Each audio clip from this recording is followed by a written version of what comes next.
Bien, esta semana en la Conexión con el Arte estamos ahorita con el profesor, doctor en artes, Mauricio Linares, y él nos va a estar comentando esta exposición que está en la Vinaes, aquí en el centro de San Salvador. Bienvenido a las cámaras de Web TV, doctor. Uno, agradecerle que nos ha hecho el tiempo y la dedicación de venir aquí hasta nuestras oficinas. Y ahora en la mañana fui a conocer esta biblioteca, muy interesante, son 6 niveles o 7. 7 niveles, y en el 7º nivel. Y en el primero. Y en el primero está la exposición del doctor Mauricio Linares. Cuénteme un poquito sobre esta serie de volcanes.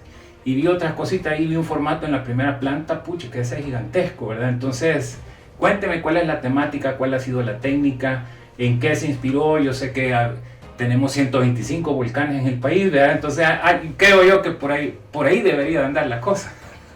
Bueno, primero la exposición se llama Imaginarios Primordiales, Ok. que responde a varias cuestiones, ¿verdad? Por ejemplo, el hecho de que algo nazca, creo yo que es como lo más importante y relevante del concepto de fondo. La idea del volcán está tomada como un principio, como un origen de algo, ¿verdad? En realidad es un punto de partida de la tierra misma, la expulsión de que puede ser lava, puede ser agua, ¿no? Como usted sabe. Pero todas estas menciones que usted ha hecho de los volcanes del país y de la zona, pienso yo, mesoamericana, en realidad, que se expande más, son referencias, ¿verdad? Para mi trabajo, pero desde luego muchas veces no hay una identificación puntual, digamos, a un determinado volcán, sino que simplemente es el concepto de fondo, ¿verdad? Y yo que había visto, aquí está el Lizalgo, voy a ver cuánto cuesta, a ver si lo ven. Porque sí, hay uno que tiene su aire de Lizalgo. Sí, claro, pero es como, acuérdense que todo cambia, ¿verdad? Ajá. Incluso las formas de los cráteres, al verlos cenitalmente, cambian cada vez que hay un invierno copioso o porque hay una erupción, cambian, ¿verdad? Entonces, toda la orografía siempre es cambiante, y yo creo que también eso tiene que ver, ¿verdad?, con el hecho mismo de toda la transformación que existe en la vida. Claro, los formatos grandes. Yo estudié arquitectura 2 años y después 4 años de diseño gráfico. No los entiendo, fíjense. Para mí es tan bonito, ¿verdad? Pero no. Hay una cosa curiosa ahí, que en la Vinaes, la biblioteca, han quedado justos de piso a techo. Como que sí son...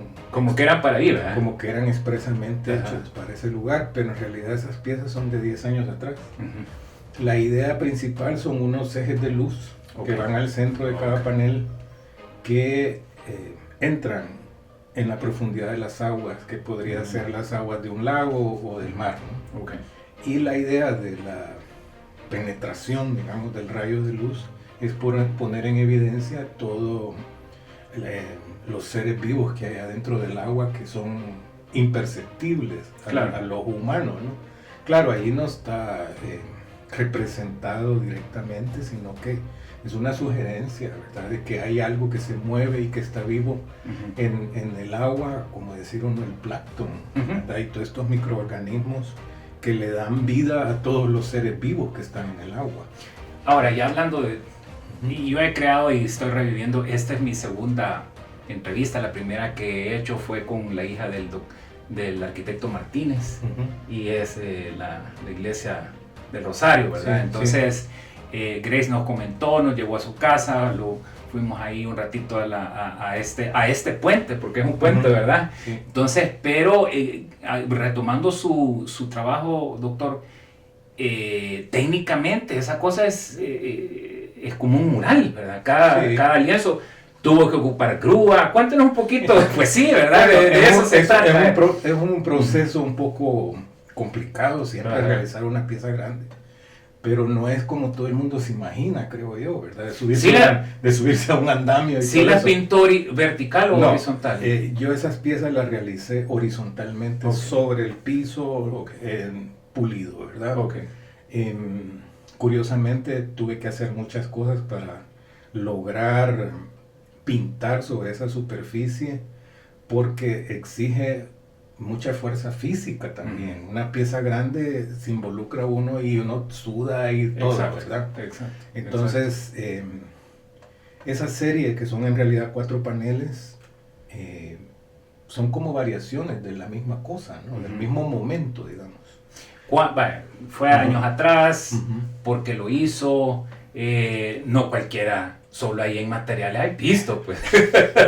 Mire, yo creo que toda la parte creativa que uno tiene lo lleva a resolver cosas que no necesariamente son prácticas, ¿verdad? En la vida. Pero hay que hacerla, ¿verdad? Sí, claro, son como objetivos que uno se pone, ¿verdad? Y que son realizables en algún momento. Pues en ese momento se dio todo para que esas piezas se hicieran. Tomó alrededor de unos 4 o 5 meses tal vez la realización. Y luego, después de haberlos terminado, que pasaron enrolladas quizás unos 2 o 3 meses más, coincidentemente también se dio que iban a abrir el Teatro Poma, el lobby nuevo del Teatro Poma, y le presenté yo la posibilidad de exponerlos a Robbie Salomón en ese momento. Y fue un hecho feliz, digamos, que se pusieran ahí. Estuvieron en ese lugar alrededor de unos 4 meses, tal vez, en calidad de préstamo, y luego han pasado embodegados casi 10 años. Pero cuando ustedes hacen esas obras monumentales, porque ni siquiera, porque eso no cabe en una casa. No, por supuesto. ¿Verdad? No, por supuesto. ¿Verdad? No. Yo creo que lo que ustedes desean es dejar, bueno, ahí una gotita, ¿verdad? De lo que fue Mauricio Linares. En realidad, uno lo que hace es una propuesta para un espacio público. Exacto. Donde va a circular mucha gente. Exacto. Esa pieza en particular está hecha para eso, buscando una alternativa, ¿verdad? De dar esa conexión entre el espacio físico, que puede ser un edificio, un lobby de un hotel, pues, de un edificio X, y la obra de arte, ¿no? Que siempre pues merece estar presente en uno de estos lugares, ¿verdad? Claro. Y enriquecer tal vez lo aburrido que puede estar en un espacio que no es, ahora le dicen no espacio, ¿verdad? Un no lugar a este tipo de sitios que son altamente concurridos. Y de repente nadie sabe para qué son, pero son lugares de tránsito, ¿no? Como por ejemplo los aeropuertos. Claro. Que de repente son lugares que son... Pero ahí está la fita. Sí, hasta cierto punto anodino, que solo sirven para transitar realmente. Claro, entonces, la obra de arte lo que hace es detener un poco a la gente, hacerla pensar, hacerle agradable tal vez el momento, o hacerla pensar. Espera, exactamente, sí. Mire, yo creo, y yo he hecho estos espacios y quiero revivir estos espacios porque yo hasta que me metí a la UCA y después con usted, ¿verdad? Que ahí estaba Licrivicar, Rosemary, cualquier cantidad de maestros. Si no fuera por ustedes, uno no hasta entonces empecé a escuchar música clásica o de la nueva era, ¿verdad? Hasta entonces sabía por qué el valor incluso sus cuadros, dirían mucha gente que no sabe por qué no tiene un marco, ¿verdad? Que no necesitan un marco, ¿verdad? Entonces son detallitos que si usted está ahí, ¿cuánto fue a dónde fue que sacó su doctorado? En Europa, ¿verdad? Sí, yo presenté mi tesis de doctorado en la Facultad de Bellas Artes de la Universidad Complutense de Madrid en marzo del 2019. Pero no me va a dejar. Yo cuando estuve los 3 meses en Europa, todos los domingos, por lo menos en España, 7 de la mañana, la Sinfónica, en la televisión, en Antena 3, ¿verdad? Entonces, eso son gotitas que van, ¿verdad? Sí, claro. Que van minando, ¿verdad? Entonces, esos 3 meses que yo estuve, bendito sea Dios, mi papá era mecánico de aviones y le dieron un carro, ¿verdad? Entonces yo me lo eché en carrito, con vales de gasolina. Y usted iba a una universidad en el lobby, exposición de arte, ¿verdad? Y de Picasso, ¿verdad? Ni siquiera, ¿verdad? Eran otras ligas. Bueno, ¿verdad? Es otro contexto. ¿Verdad? Son otras ligas. Entonces yo creo que el doctor, pues, es una persona que yo estimo mucho. Lo conozco desde los 19 años, creo yo, ¿verdad? O sea, que no la cuenta. Sí, ¿verdad? Entonces, ya son varias décadas y yo creo que es importante dejar una memoria histórica de este esfuerzo que no cualquiera expone en la Linares, ¿verdad? Sí, hay un proceso, ¿verdad? De selección, creo yo, y de gestión también que hay que hacer para lograr exponer en un espacio público de esta naturaleza. y de esa importancia también, ¿no? Porque no hay duda, ¿verdad?, de que la biblioteca tiene una afluencia de público bastante grande. Claro. ¿Verdad? Este taller que hubo en la mañana fue un gran flashback para mí, como cuando nos daba técnicas del arte. Sí, sí. ¿Qué es lo que están aprendiendo los chicos ahí? No, era una especie de introducción al uso correcto de los materiales pictóricos. Ok. ¿Ya? Okay. Más como desde un enfoque meramente técnico, ¿verdad? De conocimiento básico que debe tener toda persona para la manipulación de los materiales, que tiene que ver con la seguridad personal del artista, con el buen uso del material, del recurso, de cuidarlo, ¿verdad? Y también de la preocupación que hay actualmente en el medio ambiente, ¿verdad? De generar todo este tipo de desechos, porque también en el estudio de los artistas hay muchos desechos, claro, ¿verdad? Y en este caso, de todo el tipo de solventes, aguas ya utilizadas, digamos, contaminan. Exactamente. Entonces hay procesos que uno debe tomar en cuenta para evitar, en la medida de lo posible, ¿verdad? Dañar el medio ambiente. Entonces todo ese tipo de sí, digamos, como de procesos, ¿verdad? Son como importantes de revisarlos para aquellas personas que ya conocen algo y de enterarse para quien obviamente no tiene ninguna conexión con todo este mundo. Perfecto. Bueno, vamos a hablar un poquito sobre usted. ¿Quién es Mauricio Linares? Bueno, yo nací en Aguachapán. Ajá. Todavía ahí sigue, ¿verdad? He regresado a Aguachapán después de mucho tiempo. Crecí en Aguachapán. Yo me gradué de bachillerato en un colegio en Aguachapán que ya es extinto, y luego pues vine a estudiar a San Salvador la carrera de diseño gráfico, porque en aquel momento, a diferencia de las generaciones anteriores que estudiaron arquitectura, porque era lo único más cercano, digamos, a nivel superior universitario a las artes. Bueno, la arquitectura es un arte también, ¿no? Pero era la única opción. Entonces, cuando yo tuve ya la salida del bachillerato, estaba ya funcionando la Escuela de Artes Aplicadas, que usted conoció, y que ahora ya no se llama así, se llama Escuela de Diseño. Entonces, era la opción en ese momento. Pero la cosquilla de ser uno artista lo lleva a seguir permanentemente uno capacitándose y a continuar, ¿verdad?, el estudio. Después de muchos años de trabajo también como catedrático, yo obtuve una beca Fulbright para estudiar la maestría en los Estados Unidos. ¿Y ahí qué sacó? Era una maestría en pintura y grabado. Ok. Ya que es más el campo que yo hubiese querido tener desde el inicio, ¿no? Y que obviamente no existía en el país.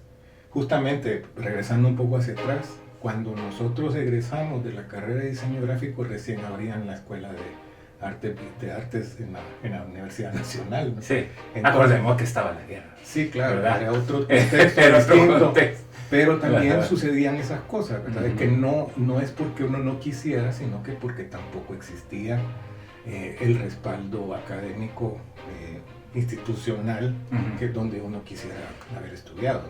Pero gracias a Dios tenemos más a dónde tortear. Fíjese que, ¿cómo le fue en la clase de aerógrafo a usted? ¿Usted tuvo que llevar a aerógrafo? Porque para mí era también, y a Elena Alvarado también. Sí. Bueno, en aquel momento tal vez el aerógrafo era lo que podría haber sido después estudiar un software. Exacto. De ese nivel de complicación. Hice algunas cosas con aerógrafo. Pero si le pidieron. Sí, por supuesto. Y tenía que tener dos aerógrafos, uno básico y otro para el detalle, que son micro sopletes en el fondo, ¿no? Todos teníamos uno y nos prestábamos. Sí, también.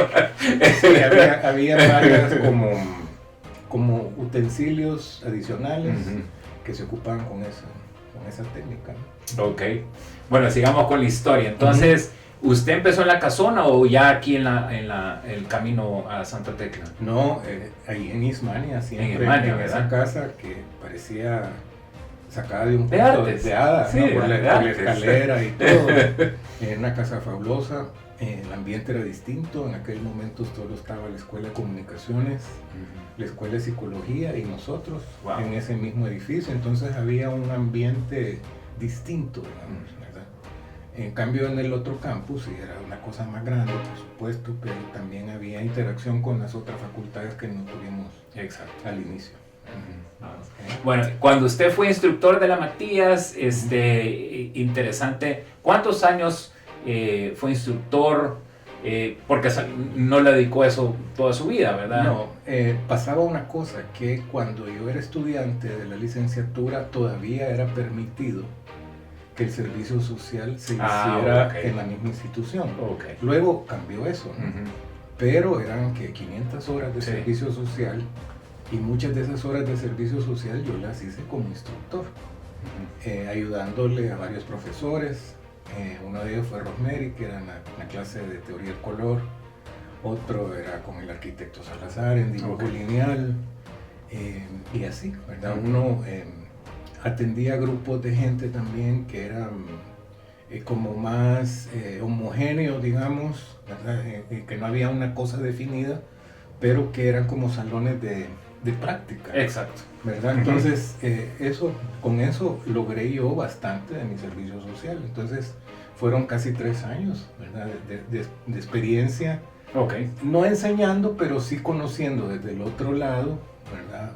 Cómo es el manejo de la práctica docente. Hasta cierto punto. Luego me convertí en docente, ¿no?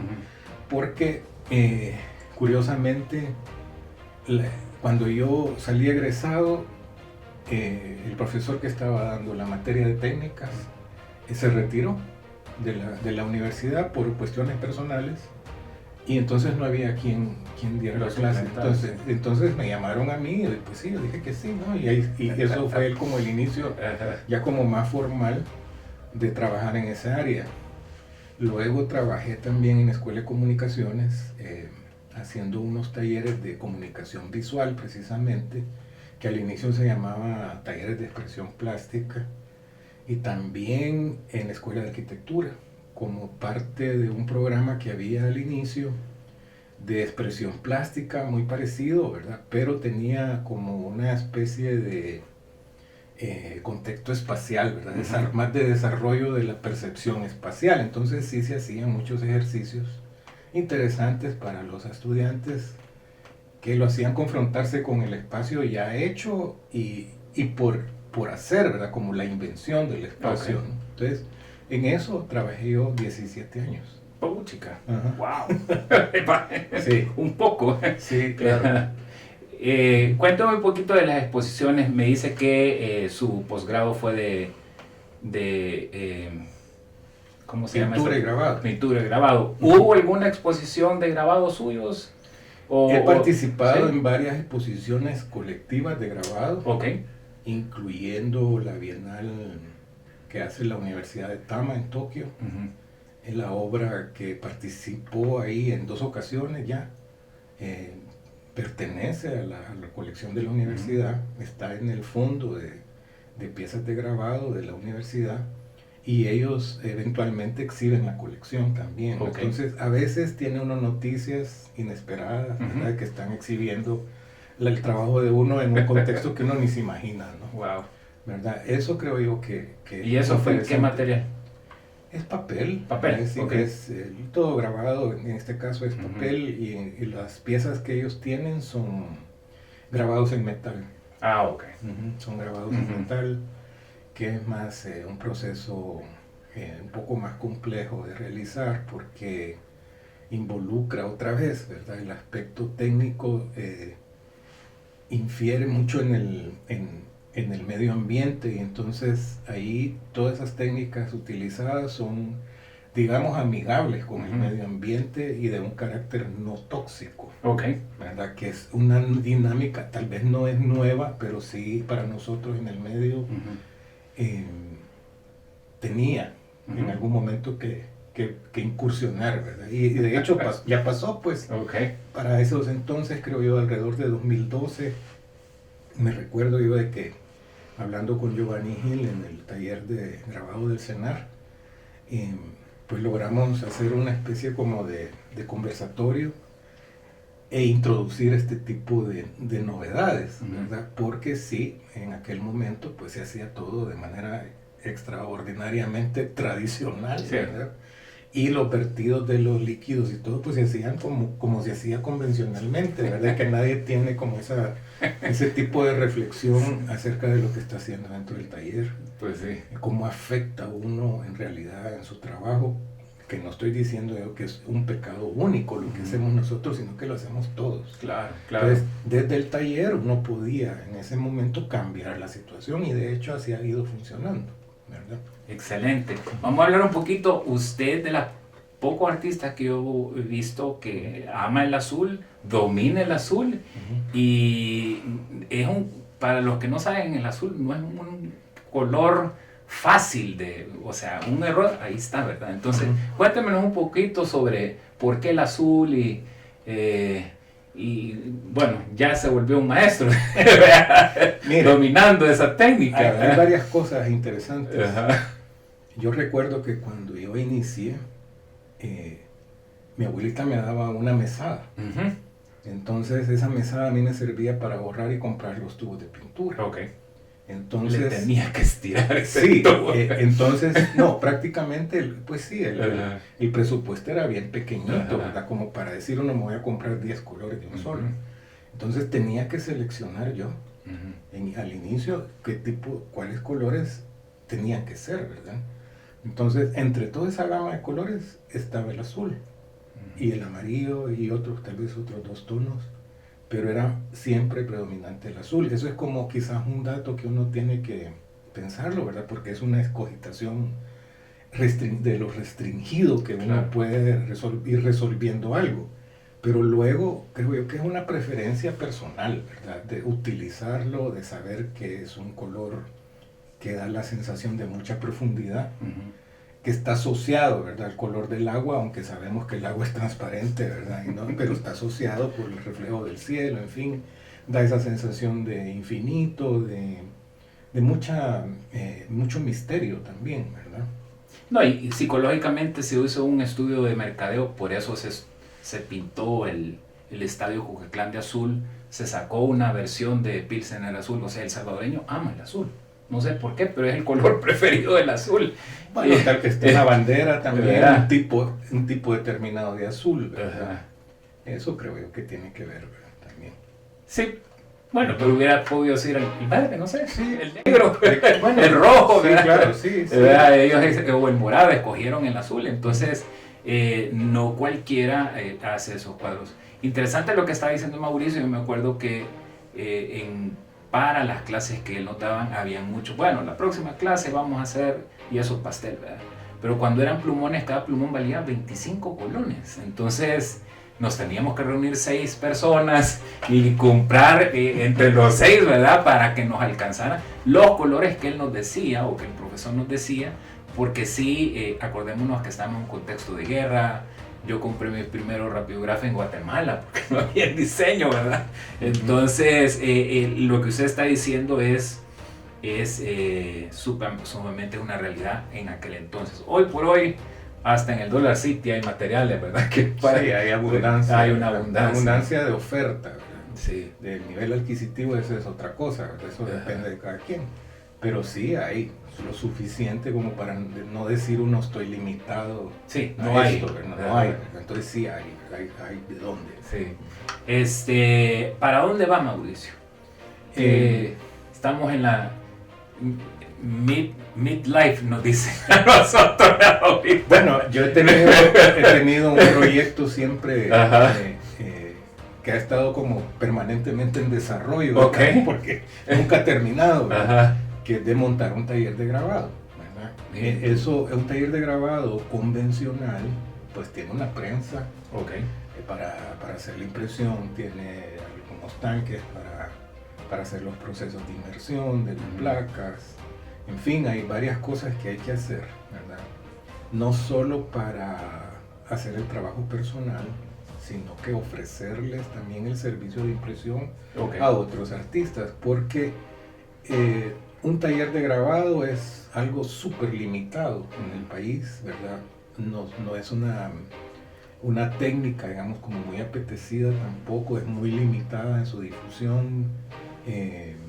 Pues tenemos también el CENAR, pues, pero el CENAR es una institución, ¿verdad? Entonces, y es de gobierno, sí. Sí, entonces hay que respetar ciertas limitaciones que tienen y no es lo mismo como trabajar bajo un sello que edita obra gráfica, claro, ¿verdad? Donde hay una preocupación por el registro de cada grabado. Sí, claro. Hay un cuidado extra, ¿verdad? Sobre cada pieza que se va a imprimir, etc. Entonces yo creo que por ahí va a ir caminando el mismo proyecto. Okay. De hecho, tengo ya una primera prensa. ¿Y todo esto estaría en Ahuachapán? Yo pienso que sí, pero no me limito a, ¿verdad? Porque uno tiene que ver también la capacidad que tiene la gente de trabajar en un ambiente distinto, que en otras situaciones o en otros países, en otras ciudades funciona muy bien, ¿verdad? Que la gente se traslada. Sí, mire, nosotros tenemos ese gran bloque de que, pucha, ir hasta San Miguel, ¿verdad? Ir hasta La Unión, sí, pero ir está hasta cerquísima, ¿verdad? Entonces, pero si usted va a vivirse un mes a Tampa, usted viaja a Guatemala todos los días, sí, ¿verdad? Sí, claro. O sea, ¿verdad? Va de Brandon hasta Clearwater, es como ir a Guatemala, solo que como son unas autopistas tan grandes que lo hacen 45 minutos. Pero yo creo que le va a ir bien. ¿De qué se trata un grabado? Es cuando una obra original, el artista decide sacar copias y es una forma como más accesible para la familia que quiere comprar obra de este artista original, y el artista solo hace un esfuerzo, pero puede ganar de una forma en escala multiplicando sus copias. Sí, se vuelve una obra más democrática también, ¿verdad? En su difusión, ¿verdad? Porque la misma imagen que se replica es limitada. Sí, es limitada, pero también tiene mayores posibilidades de verse, ¿verdad? Que una copia única, ¿verdad? Eso ahora, es interesante. El valor, porque tiene un valor, ¿verdad? Sí. Eso sí nos gustaría que lo explicara brevemente. Bueno, en general, una edición tiene un valor determinado relacionado con el costo, ¿verdad? De lo que pasa, por el número de colores que se van a imprimir, el tamaño de las piezas, todo eso es del lado del costo, ¿verdad? Pero también en la trayectoria del artista cuenta, ¿verdad? Es un valor intangible su trayectoria sobre la obra, ¿verdad?